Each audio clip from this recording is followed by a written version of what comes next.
Live from Fargo and serving you on TV, online, and on the go.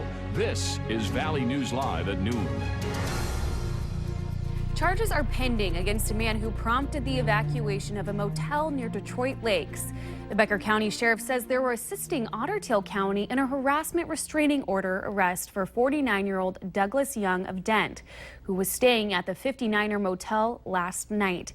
When officers approached the room, they heard the man through a window saying he had a gun and he was making threats to himself and officers who came inside.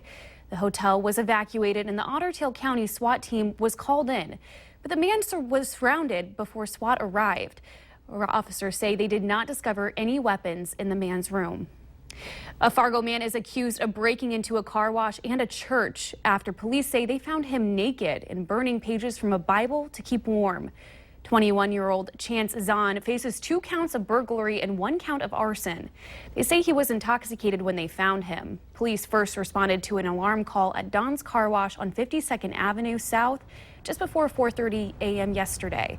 They found a window had been broken, and inside they found wet clothing and footprints that led them to the roof of the building.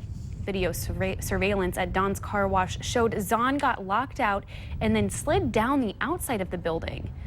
They say he then ran across the street to St. Anne and Joachim Church. Officers found a broken glass window at the church and eventually found Zahn inside and fully naked. The winds were howling this morning after a sun-filled weekend. Can we expect those gusts to die down anytime soon? Let's go ahead and check in with meteorologist Robert Hahn. Robert? Still seeing those gusty winds out there, and thankfully those winds will begin to subside as we head through the rest of the afternoon and on into the evening. Much lighter winds tomorrow, and along with that, some warmer temperatures, but not warm at all right now. -2 in Langdon, 4 below in Roseau. -1 in Devil's Lake. We're at 7 above in Fargo, 7 above also in Valley City. Still seeing those gusty winds, but again, these will be slowly subsiding as we head through the rest of the day today, but enough to create some very cold wind chills, especially across the north. Wind chills as cold as 22 below in Hallock, -21 in Roseau, 20 below in Baudette. Wind chills of -10 here in Fargo and 11 below in Valley City and in Oaks. A few clouds out there, and we'll continue to see partly cloudy skies as we head through the rest of the day today. Underneath those clouds, not a whole lot of precipitation out there, and not a whole lot is anticipated. Some of that snow off towards the west. It may clip our far southwestern counties in the form of a few flurries, but all in all, most of us will stay dry. Going to show you the first 2 days of that 7-day forecast today. Some teens tomorrow, near 30. And if you like 30-degree temperatures and even warmer, you're going to love a look at that 7-day forecast, and we're going to show that to you here in just a few minutes. Thanks, Robert. We're less than 24 hours away from Super Tuesday, a day that could make or break some of our candidates in the 2016 presidential race. Washington correspondent Kelly Meyer joins us from Denver, Colorado, with a breakdown of what to expect. Besides being home to this year's Super Bowl champs or having beautiful backdrops like this one behind me, Denver, Colorado is still holding down its swing state reputation, making it one of those states to keep an eye on when Super Tuesday rolls around.